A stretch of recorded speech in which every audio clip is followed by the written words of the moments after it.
Bien-aimé comme oui, c'est pasteur Paul Leptin avec madame Denise Paul qui présente l'autre épisode, l'autre vidéo dit la vérité. My friends, how are you? This is Pastor Paul and his wife Denise Paul presenting you a new episode on Tell the Truth. Comme on connaît, sur channel ça, nous l'ouvrir et puis nous disons la vérité un peu l'autre monde dit. As you already know, on this channel, we tell you a lot of truth. We open your eyes as other people may not do. Merci un peu parce que toujours regardez vidéo nous et pour tout bon encouragement que vous voyez pour nous. Thank you for you always watching our videos and also for the word of encouragement you always leave for us. Ou même qui pour faire ça, nous invite à abonner, remettre et puis partager vidéo nous pour aider nous faire plus pour nous connaître que Jésus-Christ est Seigneur.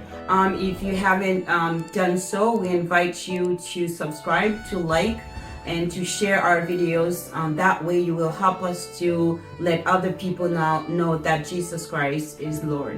Je dis à nous continuer à garder finances ou bien l'argent dans le mariage là. Today we will continue to look at finance or money in the marriage. Si vous n'avez pas de chance de garder 3 premières vidéos nous te fait sur finance là, nous invitons à sur channel là comme ça vous pouvez yo. If you didn't have a chance to watch the first 3 videos that we did in the past, we invite you to go back and you can see them. That way you will follow with us. N'a continuer à rappeler nous pas gain intention bail conseil financier dans série vidéo ça yo. We will continue to remind you that we are not here to advise you as a financial advisor on this series of videos. Cependant, en tant qu'enseignant de la Bible, n'a pensé la parole de Dieu qui c'est un aliment complet. But however, as teachers of the Bible, we would like to help you to teach you the Word of God and also the element like a complete meal. Généralement, façon façon moun comprendre, façon moun utiliser l'argent varie énormément entre chaque monde.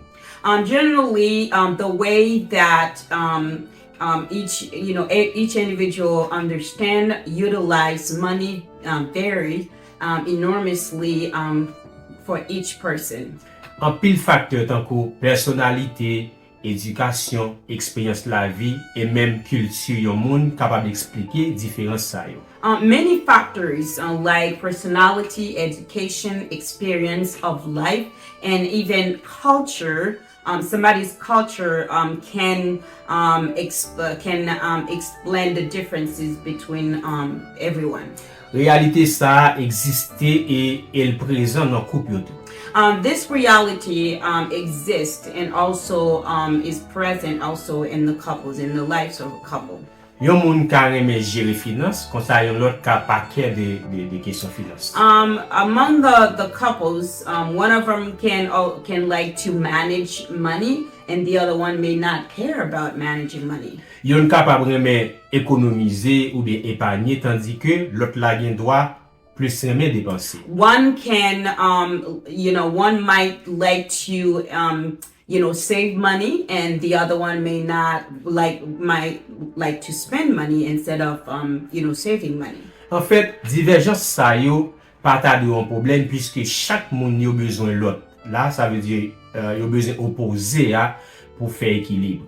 In fact, this divergence should not be a problem because everyone need the other one, because it's like we usually say opposite attract. We need each other to build equilibrium.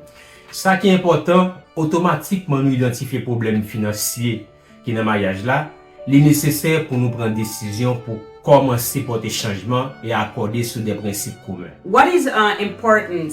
Automatically we identify the problems, the financial problems that is in the marriage. It is important, we should say, that we take a decision together to start bring changes according our principles, according to our common principles, to make things happen, to make changes. Changement ça est capable impliquer créer un budget ou bien débarrasser nous de quelques dettes. Those changes can help us to create a budget, or also to help us to get rid of debts. Ou bien tout pour augmenter revenu yo, soit par l'autre investissement ou bien gagner un l'autre emploi ou bien un l'autre travail. Or it can help us to we can do that by to bring more income in by investing, or by another employment. Si mari ou bien madame nan a bataille avec un problème de dépenses que le pas qu'à contrôler, if the husband or the wife is fighting with the problem with spending money that he or she cannot control, donc couple a besoin modifier ou bien changer habitude dépenses. So the couple will need to modify or change the habits of how they spend money. Et éventuellement, il y a besoin chercher aide et un conseiller financier. And eventually they will need to find help from a financial advisor. Toutefois, l'important pour couple là en accord sur un minimum de principes capable de financier. And we can say that it is very important for the couples to do everything in a common ways to minimize or to bring financial principle into their marriage. Pour yo aller dans une même direction, pour yo mettre yo en diapason avec la parole de Dieu et éviter conflit qui lié avec l'argent. For them to go in the same direction and also to align themselves with the Word of God to avoid conflicts.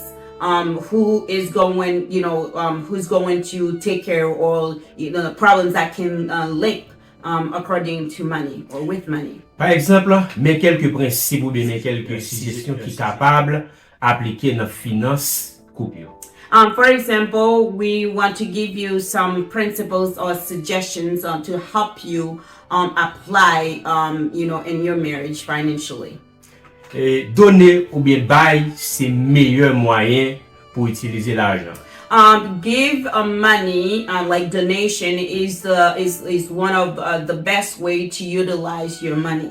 Acte 20, verset 35, la Bible dit: Je vous ai montré de toute manière que c'est en travaillant ainsi qu'il faut soutenir les faibles et se rappeler les paroles du Seigneur qui a dit lui-même: Il y a plus de bonheur à donner qu'à recevoir.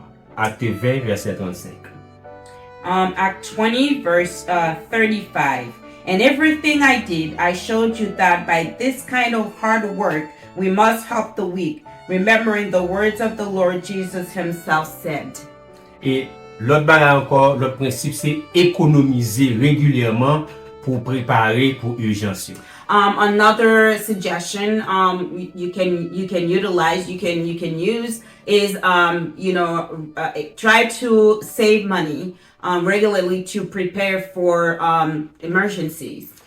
Proverbe 6, verset 6, et la Bible dit: Va vers la fourmi paresseux, considère ses voies et deviens sage. Proverbs 6:6, he said, Go to the ant, you sluggard, consider its way and be wise. Et l'autre principe, c'est à éviter de thésauriser, qui c'est économiser ou bien épargner à l'excès. The other way is to avoid to economize or to save to the extreme. Luc 16, verset 25, la Bible dit: Abraham répondit: Mon enfant, souviens-toi que tu as reçu les biens pendant ta vie et que Lazare a eu les maux pendant la sienne. Maintenant, il est ici consolé et toi, tu souffres. Luke 16, verse 25, it says, But Abraham replied, Son, remember that in your lifetime you received your good things, while Lazarus received bad things. But now he is comforted here and you are in agony. L'autre principe, c'est ta façon nous dépenser, ça nous vient indiquer qui côté cœur nous est. Another principle is to look at the way that you spend money, and most of the time the way you spend money indicate that where your heart is. Matthieu 6, verset 21, la Bible dit, car là où est ton cœur, car là où est ton trésor, là aussi sera ton cœur. Matthew 6:21, he said, for where your treasure is, there your heart will be also. Yon nan le principe encore, c'est ta vraie richesse yo plus importante que richesse qui dans le monde yo. Another principle we can look at is the real wealth, or the real wealth is more important than most riches in the world. Luc 16, verset 11, la Bible dit, si donc vous n'avez pas été fidèles dans les richesses injustes, qui vous confiera les véritables? Luke 16:11, he says, if you have not been trustworthy in handling worldly wealth, who will trust you with true riches? Et dernier principe ou bien suggestion de Carabaye, c'est éviter faire dette autant que possible. The last principle or suggestion we can give you is to avoid to have a debt that is that is very hard. To avoid debt as much as possible. Dans Proverbe 22, verset 7, la Bible dit, le riche domine sur les pauvres, et celui qui emprunte est l'esclave de celui qui prête. Proverbs 22 verse 7 says, the rich rule over the poor and the borrower is slave to the lender. Bon, sans nous pas ignorer que département trésor, par exemple aux États-Unis la IRS, qu'a voyé un bill qui pas même clair et puis qui montre de 15 000 ou bien 20 000 dollars.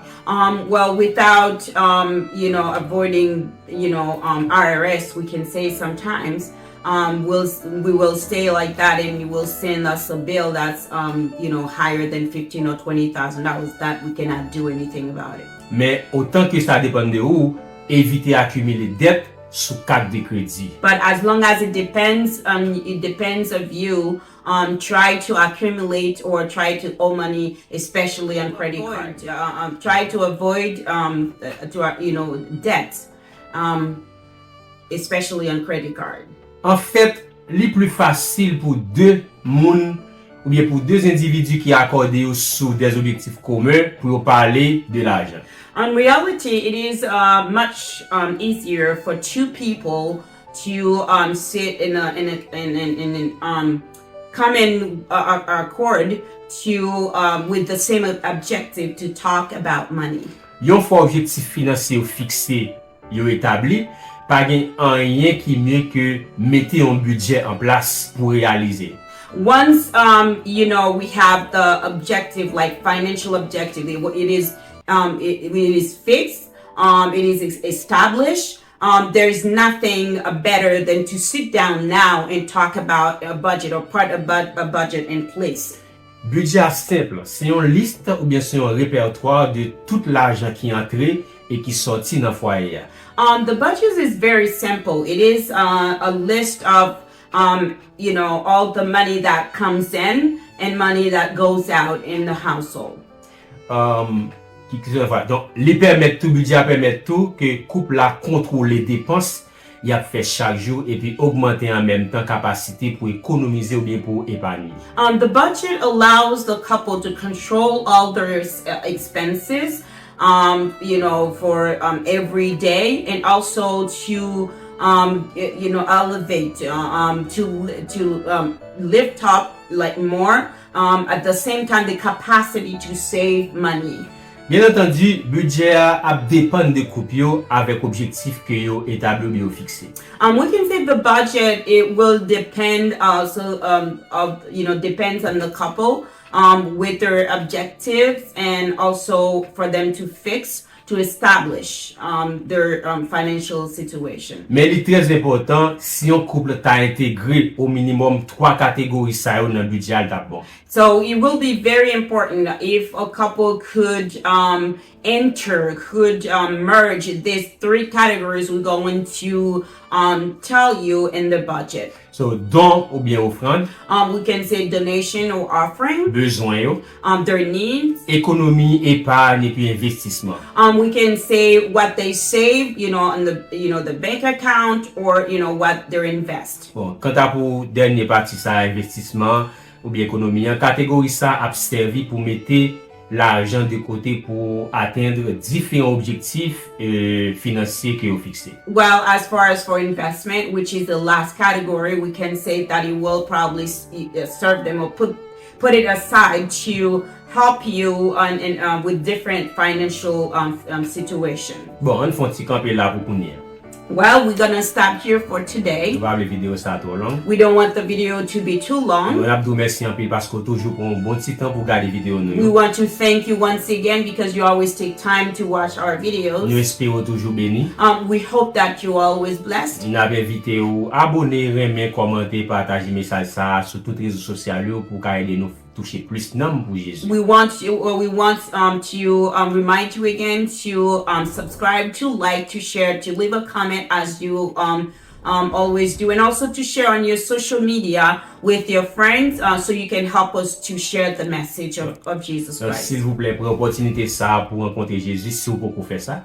Take the time to meet with Jesus if you haven't done so. Répétez après nous. Repeat after Seigneur us. Jésus, Dear Lord, moi reconnaître moi c'est un pécheur. I reckon that I'm a Moi sinner. crois que tu es mort pour moi. I believe that you have died for Moi me. remettre la vie. I give you my life. Quand prévenir dans le cœur Please come into my et heart sauver. and save me. Amen. Amen. Nous déclarer bénédiction sur la vie. And we declare blessing upon your life.